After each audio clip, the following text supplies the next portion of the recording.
এই ঘরটাতে গতকাল আমি শুয়েছিলাম। বাবারে 2:30-3টে পর্যন্ত ঘুম হয়নি। 2:30-3টে পর্যন্ত মানে ঘুমটা চোখে আছে, এপাশ ওপাশ এপাশ ওপাশ এপাশ ওপাশ করছি। ওমাগো কিছুতেই ঘুম আসছে না। তারপরে লাইট জেলে দেখছি, ওরে বাবারে কত মশা ঢুকেছে মশারির ভেতরে। এই মশারিটাকে আজকে আমি যা হোক করে রাখছি। এই মশারিটাকে বাইরে নিয়ে গিয়ে ভালো করে উল্টে ঝাড়তে হবে, ঝেড়ে রাখতে হবে। এত মশা ঢুকেছে ভিতরে। এ বলে আমার গান শোন, ও বলে আমার গান শোন, এ বলে আমার কামড় খাও, বলে তো আমার কামড় খা। দিয়ে 3টের সময় উঠে মশাগুলোকে মেরে লাইট জেলে মেরে তারপরে গিয়ে একটুখানি ঘুম হয়েছে। মানে কি বলবো, শরীরটা যেন কি ক্লান্ত লাগছে। সারা দিন আমি জেগে থাকবো, সারা দিন কাজ করব, কিন্তু রাত্রেবেলা যদি ঘন্টা 4 আমার ঘুমটা না হয়, তাহলে আমার সারা দিন মনে হবে যেন যে আমি বোধহয় কত ক্লান্ত, কত কাজ করেছি, কত শরীর খারাপ আমার। আর গতকাল রাত্রেবেলা গরমও করছিল, না পারছি এসিটা চালাতে। এই সময় যদি এসি চালায় না, তাহলে কিন্তু মানে কি বলবো, শরীর খারাপ অবধারিত। পাঁচে ফ্যান দিচ্ছি, ভাবলাম এই দেখো এইদিকে টেবিল ফ্যানটা রেখে দিয়েছি, টেবিল ফ্যানটা পায়ের গোড়ায় দেবো নাকি। টেবিল ফ্যানটা পায়েরতে দিলে পাটা ঠান্ডা ঠান্ডা মতো লাগবে, তাহলে বোধহয় ঘুম আসবে। কেন এর কী কামড়াচ্ছে বুঝতে পারছি না, ওগুলো যে মশা সেগুলোও বুঝতে পারছি না। তারপরে যখন একটুখানি ঘুমটা ভেঙে গেছে, তারপরে ওদের গান শুনছি। আরে বাবরে, এই কানের কাছে নাকের কাছে গান করেই যাচ্ছে। আমি ওমাগো, এ তো মশা। মানে সারা রাত কীর্তন হয়েছে। একেবারে উপরতলা মোছামুছি করে জানলা টালা সমস্ত বন্ধ করে দিয়ে ঝাঁট টাঁট দিয়ে নিচে নেমে যাব।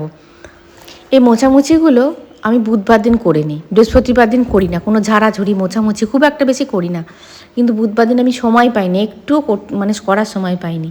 হ্যাঁ, ওই যে মোটি শ্রাবণী, তো আলো পড়ছে বোঝা যাচ্ছে না। মোটি শ্রাবণী 5 বছর আগেকার ফটো এটা। এত মুটকি ছিলাম যে মানে কি বলার নয়। কিন্তু এই ফটোটা যার কাছ থেকে তৈরি করেছে, যে দোকান থেকে, কি বাজে তৈরি করে দিয়েছে গো। ওই স্ট্যান্ডটা একদম ভালো তৈরি করেনি, এটা হ্যাঙ্গিং অবস্থায় আছে। এটা ওই 5 বছর আগেকার হ্যাঙ্গিং অবস্থায় আছে বলে মানে এটা ঠিক আছে। আর ওটা মানে এত বাজে করেছে পিছনের স্ট্যান্ডটা, ওই ফুলদানিটাতে আমি ঠেকিয়ে ঠেকিয়ে রাখছি তাই। হ্যাঁ, এমনি রাখলে মানে যে কতবার শ্রাবণী পড়ছে, ওটাকে গিয়ে ঠিক করে আনতে হবে, এবং কতগুলো ছবিও আমাকে ঠিকঠাক করে নিয়ে আসতে হবে খুব ভালো জায়গা থেকে। এই জায়গাটা একদম ভালো না, একদম ঠকিয়ে দিয়েছে। প্লায়ে স্ট্যান্ড দিয়েছে, আর এদিকে মাসিমণি টুকটুক করে পুজো করছে। আজকে মাসিমণি ছিল তাই তাই মানে কি বলবো, বৃহস্পতিবারটা অন্তত ভালো করে পুজো হচ্ছে। নাহলে কি হতো বলো তো, প্রভু থাকলে বৃহস্পতিবারে ঘর যদি আমি না ছুতে পারি, তাহলে বৃহস্পতিবারে ঘরটা আমি নাবাই না। ঘরটাতেই বলি একটু জল দিয়ে দাও আর ফুল দিয়ে দাও, কেন ওরা পারবে না, ও পারবে না ওইরকম ঘটপট পাল্টাতে পারবে না। যেটুকু করে দেয় সেটুকুই আমার বাবার ভাগ্যি ভালো। আর আজকে ওয়েদারটা বিচ্ছিরি ওয়েদার, সকাল থেকে ওয়েদারটা কেমন কেমন হয়ে আছে, এখনও কিন্তু পরিবর্তন নেই ওয়েদারে। কি জানি, আর মনে হচ্ছে ঝড় বৃষ্টি একটা হবে। সুপ্রভাত, কেমন আছো সবাই? সাক্ষাৎ একবার সুপ্রভাত। আজকে ওয়েদারটা কীরকম কীরকম করে আছে, বিচ্ছিরি, কেমন রোদ নেই, তারপরে কেমন একটা যেন পড়ে আছে, গুম হয়ে আছে আকাশটা। একটা ঝড় জল হবে জানো। আর আজকে ভেবেছিলাম নিম পাতা ভাজবো, নিম পাতা ভাজা খেতে ইচ্ছা হচ্ছে। তারপরে দেখলাম যে আজকে বৃহস্পতিবার, নিম পাতা ভাজা খাওয়া যাবে না। তোমরা সেদিন কিছু রবিবার দিন নিম পাতা ভেজেছিলাম বলে, হ্যাঁ, একজন বলেছিলে রবিবার নিম পাতা খেতে নেই। দেখো, এটা হচ্ছে ফাল্গুন মাস, ফাল্গুন মাস হচ্ছে মধু মাস। যে কোনো দিন নিম পাতা খেতে পারো, যে কোনো দিন, শুধু ছেলে মেয়ের জন্মবার ছাড়া নিম পাতা খেতে পারো, কোনো অসুবিধা নেই। কিন্তু চৈত্র মাসে তোমাকে বিশেষ বিশেষ দিনগুলো তোমাকে মানতে হবে। কিন্তু ফাল্গুন মাস মধু মাস জেনে নিয়েছিল মানে এইসব জিনিসগুলো না, এসব জিনিস শাস্ত্রে কোথাও লেখা নেই। এসব কিছু সমাজ, কিছু কিছু জিনিস সমাজের লোকেরা তৈরি করেছে, বুঝলে। আবার তারা দেখেছে যে যদি আমরা ফাল্গুন মাসটাকে খুব রেস্ট্রিক্টেড করে দিই, হ্যাঁ, তাহলে ফাল্গুন মাসটাই কচি কচি নিম পাতা পাওয়া যায়, অন্য সময় আর পাওয়া যাবে না, চৈত্র মাসে পাওয়া যাবে না। আর নিম পাতা যে এই সময় কতটা খাওয়া উপকারী, এবার যদি দিন বাঁচতে আর সময় বাঁচতেই চলে গেল সারা সপ্তাহ, তাহলে আর নিম পাতা খাওয়া জুটবে না। আর নিম পাতাটা এই সময় প্রচণ্ড পরিমাণে দরকার লিভারের ক্ষেত্রে। নিম পাতাটা খাবে, ফাল্গুন মাসটা যে কোনো দিন নিম পাতা খাবে, শুধু ছেলে মেয়ে জন্মবার ছাড়া, বুঝলে। তাহলে আজকে হবে না, কালকে করবো, কালকে শুক্রবার আছে, কালকে করবো নিম বেগুন ভাজবো, আমার খুব ভালো লাগে খেতে। চলো আজকে কী কী রান্না হচ্ছে দেখিয়ে দিই। সকালবেলায় ব্রেকফাস্ট হয়েছে, সকালবেলা ব্রেকফাস্ট হচ্ছে ঘুগনি মুড়ি হয়ে গেছে। ঘুগনি মুড়ি রাত্রেবেলা ভিজিয়ে রেখেছিলাম, ঘুগনি মুড়ি আর কি দেখাবো। ঘুগনি মুড়ি শশা কুচনো একটু চানাচুর দিয়ে ব্রেকফাস্ট করা হয়ে গেছে। সেকেন্ড ডাউন, আজকে হবে স্পেশাল আশ্রমওয়ালা তরকারি। একটুখানি মূলো ছিল, মূলো কেটে নিয়েছি, বাঁধাকপি নিয়েছি, আলু মানে ধুইনি কিন্তু এগুলো এখনো ধোবো। আদা পেস্ট করতে হবে, আদা কেটে নিয়েছি, বিনস নিয়েছি আর নিয়েছি সোয়াবিন ভিজিয়ে রেখেছি। এই দিয়ে হবে একটা আশ্রমওয়ালা তরকারি। ঘি, গরম মশলা আর এইখানে ভাজা মশলা আছে, এই ভাজা মশলাটা দিয়ে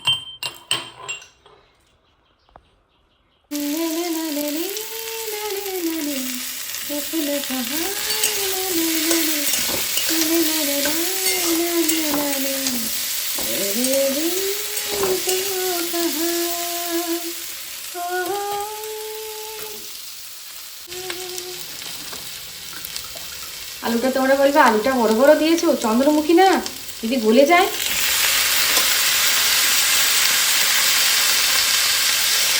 ফুলকপিটা এই বাঁধাকপিটা বড় বড় করে দিয়েছি।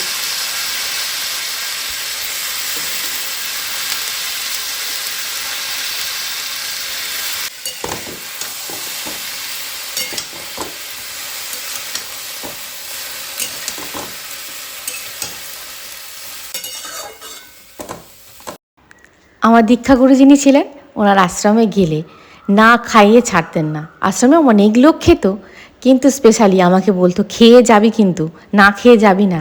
আমি বললাম ঠিক আছে। এইরকম ছোট্ট ছোট্ট সোয়াবিন, আমি তো বড় বড় সোয়াবিন দিয়েছি, ছোটো সোয়াবিন আমার নেই। এইরকম ছোট্ট ছোট্ট সোয়াবিন দিয়ে আর এইরকম 5 মিশালি সমস্ত আনাজপাতি দিয়ে তরকারি করতো। আর আশ্রমে কি যে ভালো লাগতো তরকারিগুলো খেতে, নাকি নিজে রান্না করতাম না, বসে খেতে পেতাম বলে কি ভালো লাগতো তরকারিগুলো, তোমাদের ঠিক বলে বোঝাতে পারবো না। আর যে রান্না করতো, মানে আমার আশ্রমে অবারিত দাঁড় ছিল। এত ভালোবাসা পেয়েছি আমি গুরুদেবের কাছ থেকে। হ্যাঁ, ওখানে চলে যেতাম, যে রান্না করতো ওখানে চলে যেতাম। ওখানে বলতাম কাকু তুমি এখানে কী কী মশলা দাও গো, এত সুন্দর হয়।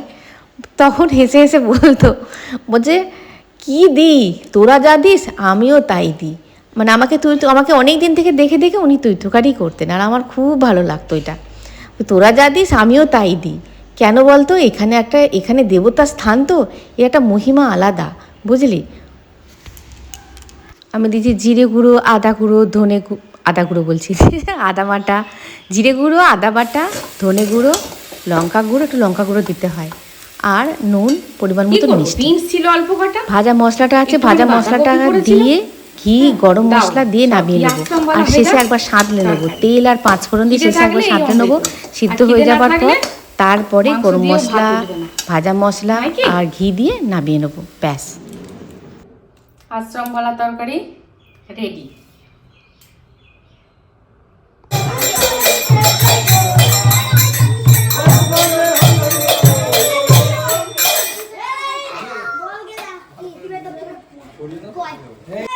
তুই শিব সেজেছিস? তোর মুড়ি কয়, সাপ কয়, মাথায় ওটা কি নারকল তেল, নারকল তেলে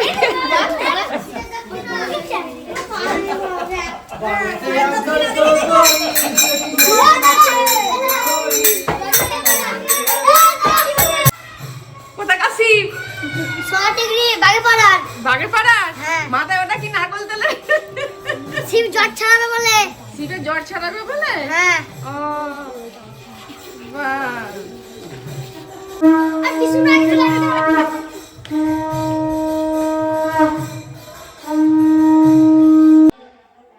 দেখেছো ওই পাড়া থেকে এসেছে, বলছিস আমি তো শিব সেজেছি।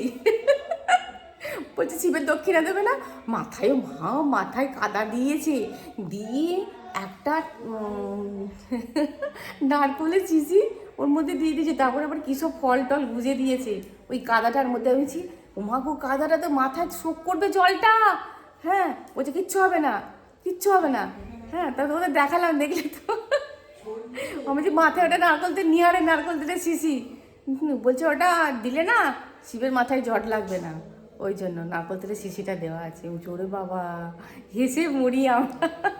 ওই পাড়া থেকে এসেছিল, ওই পাড়া থেকে কী কারণে এসেছে, সব বাড়ি বাড়ি আসছে দেখলাম। ও বৌদি, বৌদি এটা কি দিনে বাবাজির দোল? না, তাহলে কি বলতো, সেই ও পাড়া, হ্যাঁ সেই 2-3 জন মরেছিল না, তো হরিনাম বেরিনি তো, ওই জন্য ও পাড়া আজকে মৎস্য হবে বলে হরিনাম ও বেরিয়েছিল। আজকে ও পাড়ায় মৎস্য হবে তাই। হ্যাঁ, ওদের কালাস ছিল তো, ওই জন্য হরিনাম, ওই জন্য বেরিনি, এই জন্য আজকে হরিনাম বেরিয়েছিল। আমাদের পাড়া হবে, আমাদের গ্রামে লোক নেই বলে ওই জন্য বেরোচ্ছে না। ধুলোটার দিন দেখেছো শিব, দেখেছো কি? হ্যাঁ শিব দেখেছি বাবা, ওই তো মঞ্জু। মাছের টক আছে অনেকটা, আমার মাসিমণি আবার মাছের টক খেতে খুব ভালোবাসে। আর নিয়ে এসেছে ট্যাংরা মাছ, বৌদির বাছা হয়ে গেছে, নুন হলুদ মাখায় মাকে ট্যাংরা মাছের হবে, সর্ষে পোস্ত দিয়ে একদম ঝাল, লাল লাল ঝাল, যেমন কই মাছের হয় তেমনি তেল কই মতো, এটা ট্যাংরা কই হবে, ট্যাংরা তেল কই। আমি অত তেল দেবো না, তেল খাওয়া একদম ফালতু। বাঙাল বাড়িতেই ধরতে গেলে মানুষ হয়েছি। দেখো বাঙালরা এই মাছটা রান্না করবে, আমরা যেরকম সর্ষে পোস্ত দিয়ে রান্না করব, আমার বড় মা রান্না করতে কী বলো তো, কালো জিরে ফোড়ন দিয়ে জিরে বাটা, আদা বাটা, জিরে জিরে একদম শিলে বেটে, হ্যাঁ একদম দিয়ে কি সুন্দর করে রান্না করতো, কাঁচা লঙ্কা দিয়ে। আর এরা খাবে, আমার বর খাবে সর্ষে দিয়ে ঝাল। এটা কিন্তু জিরে দিয়ে, আমার জিরে বাটা দিয়ে খেতেও ভালো ভালো লাগে। বাঙাল রান্না আমার খুব ভালো লাগে, কেন আমি বাঙাল রান্না খেয়েই বড় হয়েছি। এদিকে হয়েছে আসমবালা তরকারি, সেটা তোমাদের সঙ্গে শেয়ার করলাম। আর এখানে হয়েছে দুটো ডিম কষা আমার আর মাসিমণি। প্রভু খাবে না বলেছে, প্রভু শুধু ট্যাংরা মাছ খাবে বলেছে। এখানে ট্যাংরা মাছের ঝাল হয়েছে, মাসিমণি ট্যাংরা মাছ খায় না। আর এখানে হয়েছে টমেটো দিয়ে ডাল। এখন টমেটো আছে, প্রতিদিনই টমেটো দিয়ে ডাল হচ্ছে। এই হয়েছে আজকের রান্না। আর হ্যাঁ, অবশিষ্ট একটু মাছের টক আছে, অনেক তো মাছের টক করেছিলাম। এক বন্ধু জিজ্ঞাসা করেছে মাছের টকটা একদিন শেয়ার করবে তো। অবশ্যই, এই গরমে না ঝাল টালের থেকে টকটা ভীষণ ভালো লাগে। এই দেখো মাসিমণিকে অটোওয়ালা একটা 20 টাকা দিয়েছে। এই 20 টাকাটা কেমন মানে ছেঁড়া ছেঁড়া মতন কেমন। আর বৌদি গিয়ে মাছের দোকানে গিয়ে বলছে, এই তুই তো আমাকে 20 টাকাটা কালকে দিলি, এরকম ছেঁড়া 20 টাকা। বলছে এই আমি কোথায় দিলাম? বলছে হ্যাঁ তুই তো দিলি। দিয়ে মাসিমণি 20 টাকাটা দিয়ে মাছাচুরি চলেছি, হ্যাঁ তারা মাছাচুরি চলেছি, তালা মাছ চানাচুর নিয়ে চলে এসেছে। ও আমার করে করবো কেন বলো তো? কার টাকা কাকে দিয়ে চলে এলো? বলছে আমি ঠিক দিয়েছি তো। বলছে হ্যাঁ তুই তো আমাকে দিয়েছিস 20 টাকা। না কাম না কাম ছাড়, ওসব আমার কাছে নেই। এটা হচ্ছে পরের দিন। ভিডিও নিয়ে ভীষণ সমস্যা হচ্ছে, ভিডিও নিয়ে, তারপরে কমেন্টসের অ্যান্সার নিয়ে। কেন বলো তো, আমি দেখছি যে পরশু থেকে ওয়াইফাই নেই, ওরকম হয় আবার চলে আসে।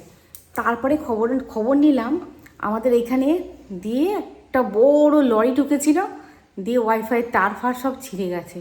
আজকেও গতকালও ওয়াইফাই ছিল না, যা হোক করে ভিডিও দিয়েছি, তার আগের দিন তো দিতেই পারিনি।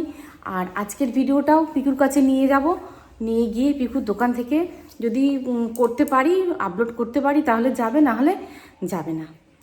তো যাই হোক, তোমরা হয়তো বলবো আমরা কমেন্টগুলো করলাম, অত সুন্দর সুন্দর কমেন্টস সমস্ত করেছি, এবং লাভ রিয়াক্টটাও দিইনি। লাভ রিয়াক্টটা দিলেই আমার ওখান থেকে স্টুডিও থেকে কমেন্টসগুলো চলে যাবে, ওই জন্য রেখে দিয়েছি। সবাইকার কমেন্টস কিন্তু আমি পড়েছি। যে কথাটা শেয়ার করবো বলে সেই দিন থেকে ভাবছি যে শেয়ার করব। সেদিনে অ্যাপেলো ডাক্তার দেখাতে গেছিলাম, মশা দেখেছো? অ্যাপেলো ডাক্তার দেখাতে গেছিলাম, জয়ন্ত শর্মাকে প্রথম দেখালাম, তারপরে তো গাইনোকোলজিক্যাল ডক্টর দেখালাম। জয়ন্ত শর্মাকে যখন দেখাচ্ছি তখন আমি যখন বসে আছি, আমার প্রথমে নাম ছিল, তা জয়ন্ত শর্মা তখনও আসেননি। তা বসে আছি, তারপরে দেখছি আমার সামনের সিটেই একজন বসে আছে, একজন ভদ্রমহিলা বসে আছে। সে আমার দিকে পিছন দিকে তাকালো। হ্যাঁ, তোমাদের তো বললাম এমনি আমার অনেক মানে বন্ধুদের সঙ্গে দেখা হয়েছে, সেটা নয়, এটা বন্ধু ছিল না। হ্যাঁ, তাকাচ্ছে, আমিও তাকাচ্ছি, যেন কোথায় দেখেছি। ও বারবার ঘুরে ফিরে দেখছে। তারপরে আমার যথারীতি নাম এলো, প্রথমেই নাম ছিল, দেখিয়ে আমি কিন্তু ওর কাছে আসি। আমি নিজে থেকেই জিজ্ঞাসা করছি আছি আপনাকে চেনা চেনা লাগছে। উনি কিন্তু নন বেঙ্গলি ছিলেন। হ্যাঁ, ও বলছে যে আপনাকেও আমার খুব চেনা লাগছে। বলছে আপনি কি হরিদ্বারে গেছিলেন? বলছে দেখুন ঠিক ধরেছেন, মানে ওই ফ্যামিলিটার সঙ্গে আমরা প্রায় 17-18 বছর আগে হরিদ্বারে গেছিলাম। হ্যাঁ, ওই ফ্যামিলিটার সঙ্গে আর ট্রেনে আলাপ হয়েছিল। দিয়ে একসঙ্গে আমরা হরিদ্বারে নামি। হরিদ্বার, নৈনিতাল, মুসৌরি সমস্ত ওই ওই এটার মধ্যেই ছিল, যাত্রাটার মধ্যেই ছিল। তা প্রথমে হরিদ্বারে নামি, তা একসঙ্গে আমরা হোটেলটা নিই। হ্যাঁ, মানে একই হোটেল নিই। তারপরের দিনকে যথারীতি বরফ গলা জলে, হ্যাঁ, তার মানে যেমন স্নান করা হয় হরিদ্বারে, বরফ গলা জলে স্নান করি। স্নান টান করে আমার একটুখানি জ্বর মতন এসে গেছিলো, তাই সেই দিনকে আমি যেতে পারিনি পুজো দিতে। ওরাও যায়নি পুজো দিতে সেই দিনকে। তারপরের দিনকে ওখানে মনসা মন্দির আছে, পায়ে হেঁটে আমরা গেছিলাম পুজো দিতে। তারপরের দিনকেও কিন্তু এই যে বরফ ঘোলা জলে চান করেছি না, তারপরের দিনকে কিন্তু আমার জ্বর মতন ছিল। তারপরে আমরা হেঁটে হেঁটে গেছি, ওপরে যথারীতি পুজো দিয়েছি। পুজো টুজো দিয়ে যখন নেমে আসছি, তখন ওই মন্দিরের মানে দেওয়ালেতে একটা গুহা ছিল, জানো তো। এখন বলছি দেখো গায়ে কাঁটা দিচ্ছে। সেদিন থেকেই ভাবছি তোমাদের সঙ্গে শেয়ার করব। ওই মন্দিরের গায়ে একটা গুহা ছিল। তা গুহা মতন ওর ভিতরে দেখলাম প্রদীপ জ্বলছে, একজন ঝিরঝিরে সাধু বসে আছে, আর পাথরে সিঁদুর মাখানো কী ঠাকুর জানি না, কিন্তু মনসা মন্দিরে পাহাড়েতে গায়েতে কী ঠাকুর জানি না। তারপরে আমরা সবাই মিলে ওখানে দাঁড়ালাম। তখন ওই যে ঝিরঝিরে সাধু বাবাটা এলো, এসে আমাদের বলছে প্রসাদ লেলো, প্রসাদ লেলো। তা প্রসাদ কী দিল? মুড়ি আর ছোটো ছোটো ইয়ে তোমার ওই কী বলে ওগুলোকে, মিছরি, ছোটো ছোটো মিছরি আর মুড়ি আমরা নিলাম। নিয়ে বলছে মন্নাত মন্নাত মানা হে, মন্নাত কিয়া হে। মানে তোমরা কি মান্নাত, ওখানে যে দড়ি বেঁধে সুতো দিয়ে মান্নাত করার যে যার করেছে, হ্যাঁ, সবাই মিলে আমরা করেছি, যার যেটা মানে মনোবাসনা থাকে, আবার যদি কোনো দিন আসতে পারি। তখন বউটা না কেঁদে ফেললো, হঠাৎ করেই কেঁদে ফেললো। আমি মুখের দিকে তাকাচ্ছি, তখন বলছে হ্যাঁ মানে মানসিক তো করেছি, মানে ওরা বলে মান্নাত, মানসিক তো করেছি, কিন্তু জানি না হবে কি না। তখন সাধুটা বলছে যে কাঁদছো কেন? আমরাও জিজ্ঞাসা করছি কাঁদছো কেন? বলছে আমার অনেক দিন বিয়ে হয়েছে, আমার কোনো বাচ্চা কাচ্চা হয়নি, অনেক ডাক্তার দেখিয়েছি, সব ডাক্তাররা বলেছে যে কোনো প্রবলেম নেই, তাও কেন হচ্ছে না জানি না। হ্যাঁ, দিয়ে সাধু বাবাটা ওই গুহার ভিতর দিকে চলে গেল, যেখানে ঠাকুর আছে। ওইখানে একটা কড়ি নিয়ে এসে দিয়েছিল, জানো, ওনার হাতে কড়ি দিয়েছিল। বলল এটা যখন কালার চেঞ্জ হবে, হিন্দিতেই বলেছিল, যখন কালার চেঞ্জ হবে তখন জানবে তোমার সুসময় চলে এসেছে খুব কাছে। ও তো কড়িটা নিল। এবার আমিও প্রসাদটা নিলাম। প্রসাদটা নেওয়ার পর আমার মা বলছে, আমার মা গেছিলাম আমার সঙ্গে, আমার মা, বাবা, আমি, আর প্রভু একটু পিছনে ছিল, আরও আমাদের আর একটা গ্রুপ ছিল, ওদের সঙ্গে ছিল। দিয়ে ওরা আসছে, আমরা অনেকটা এগিয়ে এসেছিলাম। দিয়ে বাবু আমার বাবা বলছে হ্যাঁ যে এই কড়িটা দিল মা, তুমি কিন্তু খুব ভালোভাবেই রেখে দিও। হ্যাঁ, হতেও তো পারে এটা হয়তো ওনারই খেল, মা মনসারই খেল, এটা আমার বাবা বলেছিল। হ্যাঁ, দিয়ে বলছে আমি যে তুমি এটা ভালো করে রাখো। তখন ওর না ঠিক অবিশ্বাসের ইয়ে। আমার মা বলছে কি জানি, হ্যাঁ দিয়েছে যখন রাখবে। ভাবো সেই পর্যন্তই শেষ। ও তো বাড়ি চলে গেছিলো, মানে আমাদের ঘোরা টোরার পর আমরাও আমার বাড়ি চলে এলাম। কিন্তু তার সেটা কি হলো সেই দিনে গিয়ে আমি জানতে পারলাম। আমি তখন ওকে জিজ্ঞাসা করলাম যে তোমাকে একটা কড়ি দিয়েছিলেন সাধু বাবা, আমার মনে আছে। বলছে তখন ওর মেয়েকে দেখিয়ে বললো তোমরা হয়তো ভিডিও বন্দি করলে না, এত বোকামো করেছি যে ধারণার বাইরে। বলছে ওই দেখো আমার মেয়ে। আমি ওখান থেকে আসার পর 4 মাসের মাথায় আমি প্রেগনেন্ট হই। হ্যাঁ, আর সাধু বাবা বলেছিলেন যে ঠাকুর ঘরে ডাক্তার প্রতিদিন নমস্কার করে মান্নাতটা জানাতে। তা আমি সেটাই করতাম। তা 4 মাস পর দেখলাম কোনো কালার চেঞ্জ হলো না, কিন্তু 4 মাস পর আমি প্রেগনেন্ট হই। তারপর আমি আর ওই কড়িটা দেখিনি। হ্যাঁ, 6 মাস পর আমার শাশুড়ি মা কড়িটা আমাকে দেখিয়ে বলছে কড়িটার কালার চেঞ্জ হয়েছে, সাদা ছিল পুরো পিঙ্ক হয়ে গেছিলো। ভাবতে পারো? আর আমাকে যে মুড়ি প্রসাদটা দিয়েছিল, আমার যে জ্বর জ্বর মতো লাগছিল, হ্যাঁ, আমার মা বললো 2-4টে খেয়ে মাথায় দিয়ে ফেলে দে। হ্যাঁ, কবেকার কোথাকার মুড়ি কীরকম করে রেখে দিয়েছে। হ্যাঁ, আমার বাবা বলছে না না, হ্যাঁ ভালোই, আমার মা ভয় পাচ্ছে জানো তো প্রসাদগুলো খেতে। দিয়ে আমি 2-4টে যে মুড়ি ওই বাতাস এই মিষ্টি একটা খেয়েছিলাম, তারপরে কিন্তু আমার ওই জ্বর জ্বর ভাব আর শরীর খারাপটাও কমে গেছিলো জানো। ভাবো, আমি ভেবেছিলাম বোধহয় এমনি কমে গেল, পরে আমি বুঝলাম যে ওর জন্যই বোধহয় শরীর খারাপটা আমার কমে গেছিলো। আমি বললাম তাই? বললো হ্যাঁ, পিং হয়ে গেছিলো। কিন্তু ওটাকেও যত্ন করে রেখে দিয়েছিল আমার শাশুড়ি। আমার সন্তান হবার পর খুব, সবাই যখন ব্যস্ত হয়ে পড়লো, আমাদের বাড়িতে যখন পুজো পাঠ আমরা দিতে পারলাম না, অসৌচ পড়ে গেল, তারপরেই দেখলাম আর কড়িটা খুঁজে পাওয়া যায়নি। ভাবো, এই ঘটনাটা তোমাদের ঘরে বলবো আমি ভাবছি, কদিন থেকেই ভুলে যাচ্ছি। যদি আমি একটু ক্যামেরাবন্দি করতে পারতাম। ওরও ডাক পড়ে গেল, আর আমাদেরও ওখানে যেতে হবে, হ্যাঁ, গাইনোকোলজি মানে তোমার গাইনো ডাক্তার দেখাতে। ওই জন্য মানে হড়বড় করে আমিও চলে গেলাম। কিন্তু ঘটনাটা শুনে আমার যে কি ভালো লাগলো, আর মেয়েটাকে দেখে গো, হ্যাঁ, তখন আমি ভাবছি যদি ভগবান কোনো দিন চান তাহলে আবার একবার মনসা মন্দিরে যাব, হরিদ্বারে যাব, বুঝলে, জানি না। হ্যাঁ, আমিও তো মানসিক করেছি, হ্যাঁ, আমার পূরণ হবে কি না আমি জানি না, তবে ইচ্ছা আছে যাওয়ার। তাহলে ভিডিওটা এই পর্যন্তই। অনেকের মনে হবে হ্যাঁ এটা বোধহয় সত্য ঘটনা না, একদম সত্য ঘটনা। দেখা হচ্ছে পরের ভিডিওয়। খুব ভালো থাকবে, খুব সুস্থ থাকবে। আসি বন্ধুরা, টাটা।